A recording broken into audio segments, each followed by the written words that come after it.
अस्सलाम वालेकुम वरहमतुल्लाहि वबरकातुहू। मुअज़्ज़ज़ नाज़रीन, आजकल हमारा अहवाल ये है कि जब भी हमारी ज़िंदगी में कोई वाक़या होता है, कोई बात होती है, कहीं कुछ सुनते हैं, किसी का इंतकाल हो या और कोई मसला हो, तो हम अपनी मर्ज़ी से जो चाहते हैं करते हैं, जो चाहते हैं बोलते हैं, जो चाहते हैं करते हैं। किसी मामले में ये नहीं देखते कि इस मामले में अल्लाह उसके रसूल का क्या हुक्म है, ज़रा उसकी भी पाबंदी कर लें। यही वजह है कि आज उम्मत जो है तबाही पे है। रोज़ कितने वाक़यात होते हैं जो मैं देखता हूँ, और वीडियो बनाने में बड़ा ढीला हूँ मैं। अब क्या क्या बनाऊँ, क्या क्या लिखूँ, आपको क्या कहूँ, कुछ समझ में नहीं आता। कभी कभी वीडियो डाल देता हूँ। तो अभी 29 जून को मौलाना सलमान हुसैनी नदवी रहमतुल्लाह अलैह का इंतकाल हुआ। उसके बाद उनके बारे में लोगों ने तरह तरह के कमेंट किए। कुछ लोगों ने अच्छा लिखा, लेकिन कुछ लोगों ने नाज़ेबा बातें भी कही जो मुझे अच्छी नहीं लगी, बहुत से लोगों को अच्छी नहीं लगी। देखिए, वो आलिम आदमी थे और वो अपने हिसाब से जो है बात करते थे। उनके जो समझ में आता था, कुछ अच्छी बातें की उन्होंने, कुछ बुरी बातें की। और इस मामले में हमने ये नहीं देखा हम लोगों ने कि अल्लाह के रसूल का क्या इरशाद है।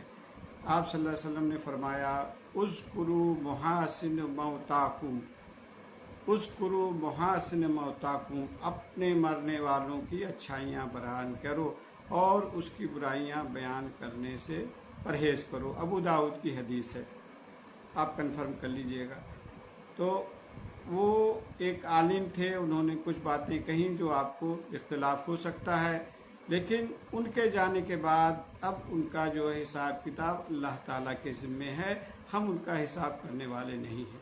कुछ बातें उनकी थी जो मुझे भी पसंद है कि जो हम भी उसकी तायद करते हैं। जैसे अरब और मुस्लिम हुक्मरानों के बारे में वो बुरा भला बोलते थे, वो बिल्कुल सही है। आज उम्मत के जो अहवाल हैं, मुसलमानों के अहवाल हैं, ये 56 मुस्लिम ममालिक हैं, इसमें ईरान और यमन को देख दो को छोड़ के बाकी सब के क्या हाल हैं, बुरे हाल है। उनके अय्याशी बदकारी ने पूरी उम्मत को तबाह कर दिया है। सारी दुनिया मुसलमान जो भुगत रहे हैं, इंडिया में जो कुछ हो रहा है, सब के ज़िम्मेदार ज़्यादातर वही हैं। इसमें मैं लंबी बात हो जाएगी, नहीं जाना चाहता, लेकिन इस बात की तायद करता था और बहुत सी बातों की मैं इख्तिलाफ भी करता था उनसे। लेकिन वो अब जो है अल्लाह के पास अपना हिसाब देंगे। हम किसी का हिसाब लेने वाले नहीं हैं। और जो है हकीकत तो हमारी यही है कि जो है मरने के 8 सवालों के जवाब देने हैं, 3 कब्र में और 5 हश्र में।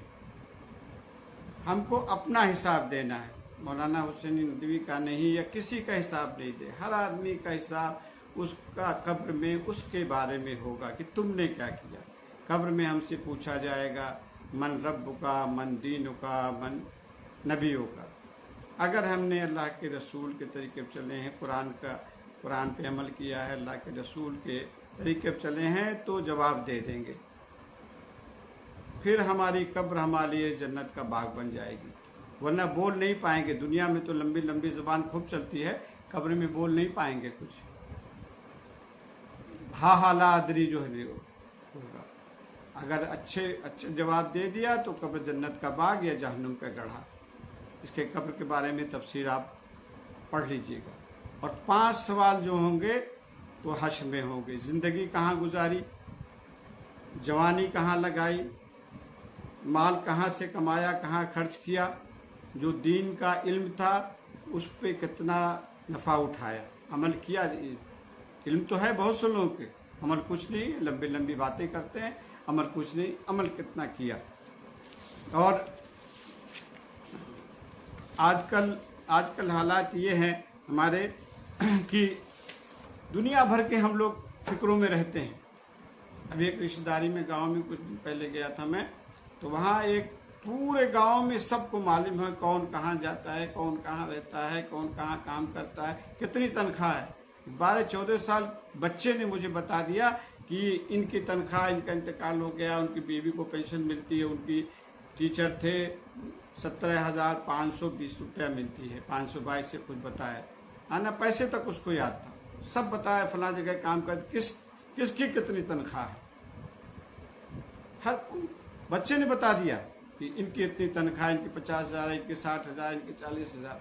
हमने कहा देखो बेटा नमाज पढ़ते हो, आएँ बाएँ हो गया, नमाज पढ़ते हो, दीन का इल्म नहीं है। तो हम अपनी फ़िक्र करें और अपने कब्र में जाना है, अपनी जन्नत में जाना है। और ये कोई किस्से कहानी नहीं है, जन्नत दोज़ख किस्से कहानी नहीं है। बाद मुसलमान भी आजकल मशकूक हैं। अभी जो सोशल मीडिया पे आप जानते हैं कि इंडिया में कितना मुसलमानों के खिलाफ जहर उगला जा रहा है, कितनी गालियाँ देने जहर उगला। एक ने लिखा ये मुल्ला जो है इसके पीछे है, हुरूफ पीछे है और जन्नत स्वर्ग के पीछे है। तो मैंने जवाब दिया उसको, तो उसने कहा तूने देखी है जन्नत, तूने स्वर्ग देखा? हमने कहा हाँ मैंने देखा है। फिर जवाब आया उसको तूने कैसे देखा? तो हमने कहा भाई कुरान में अल्लाह ताला ने जो कहा है, हमारा ईमान कुरान पे है और हमारे हुजूर सल्लल्लाहु अलैहि वसल्लम मेराज पे तशरीफ़ ले गए, जन्नत दोज़ख देख के आए।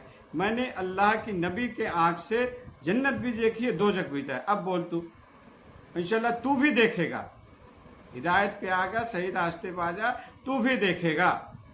लेकिन तेरी लंबी ज़बान जो 4 गज की है, 10 गज की है, निकाल के बाहर खींच दी जाएगी, बोलने काबिल नहीं रहेगा। आज तो लंबी लंबी बातें कर ले, बोलने काबिल नहीं रहेगा। मैंने समझाया भी उसको। तो ये है अहवाल।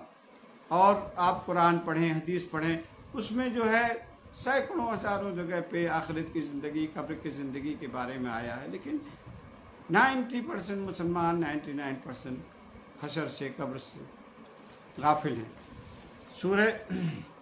सूरह बनी इसराइल की 13, 14, 15 आयत में है, इकरा किताब कफ़ा बे नफ्स का अलियौम हिस्से इलई का हिसाबा। आज नाम आमाल क़यामत में दे दिया जाएगा, अपना नाम आमाल खुद पढ़ लो। उसका उर्दू तर्जुमा मैं पढ़ देता हूँ। अरबी तो इतने लोगों से अरबी पढ़ूंगा तो समझ में नहीं आएगा, कुछ लोगों के तर्जुमा पढ़ देते हूँ। और हमने हर शख्स के नाम आमाल को इसके गले का हार बना रखा है और क़यामत के दिन हम इसके लिए एक किताब निकालेंगे, वह इसे खुली हुई पाएगा और इससे कहा जाएगा कि आज अपना नाम आमाल पढ़ ले। आज तू अपने आमाल के हिसाब के लिए खुद ही काफ़ी है। और जो कोई हिदायत अख्तियार करता है वो अपने लिए करता है, और जो कोई गुमराह होता है अपने ही लिए नुकसान करता है, गुमराह होता है। और कोई बोझ उठाने वाला किसी दूसरे शख्स का बोझ नहीं उठाएगा। और हम अजाब नहीं देते जब तक रसूल ना भेज दें। रसूल आ चुके, आखिरी नबी हुजूर सल्लल्लाहु अलैहि वसल्लम हैं। अब कोई रसूल नहीं आएगा। अल्लाह ताला ने कुरान उतार दिया, हुजूर सल्लल्लाहु अलैहि वसल्लम इरशाद उतार दिए। और उसके बाद जो है इसमें जो सूरह यासीन में है, अमताज़ु अय्युहल मुजरिमून। आज दुनिया में तो सब साथ रहते हैं, आप कहीं भी दुनिया में जाएं, होटल में जाएं, पार्टियों में जाएं, एक आदमी अच्छा मुत्तकी बैठा है, मुनाज़ साहब बैठे हैं, उसके साथ ही कोई शराबी है, कोई भी है, हो सकता है वो बैठा, सब साथ मिल के खा रहे हैं। लेकिन दुनिया आखिरत में सब अलग हो जाएंगे। और ये हमारी ज़ुबान जो लंबी चलती है ना, हम सब की ये ज़ुबान अल्लाह ताला बंद कर देंगे। और 65वीं आयत है, अलियौम नख्तुम अला अफ़वाहिहिम व तकल्लमुना अयदीहिम तशहदु अर्जुलुहुम बिमा कानू यक्सबून। आज हम उनके मुंह पर मुहर लगा देंगे, उनके हाथ हमसे बातें करेंगे, उनके पाँव इनके अमाल की गवाही देंगे जो वह किया करते थे। तो मेरे भाइयों, ज़रा अल्लाह को याद कर लो और अपनी फ़िक्र कर लो। दुनिया की ज़िंदगी ख़त्म होने वाली है। 70 साल मुझे पता नहीं चला। मैं गल्फ़ में गया, वहाँ देखा अरबों के हवाल, बर्बादी देखी, गल्फ़ में गया मैं। और अब ज़िंदगी के आखिरी अय्याम हैं, कोई काम नहीं आता ना। आपके बीवी बच्चे जो है 2-4 दिन रोज़ के रो पीट के चुप हो जाएंगे। आप अपने अमाल लिए कब्र में पड़े रहेंगे। देखिए जो लोग इंतकाल कर गए हैं, उनके बच्चे कितने जाते हैं कब्र में। तो मैं अपनी बात ख़त्म करता हूँ, लंबी बात करूँगा। अल्लाह ताला तो फ़ायदा नहीं, अल्लाह ताला अमल की तौफीक दे हमको। आखिर में दुआ, अल्हम्दुलिल्लाह रब्बिल आलमीन।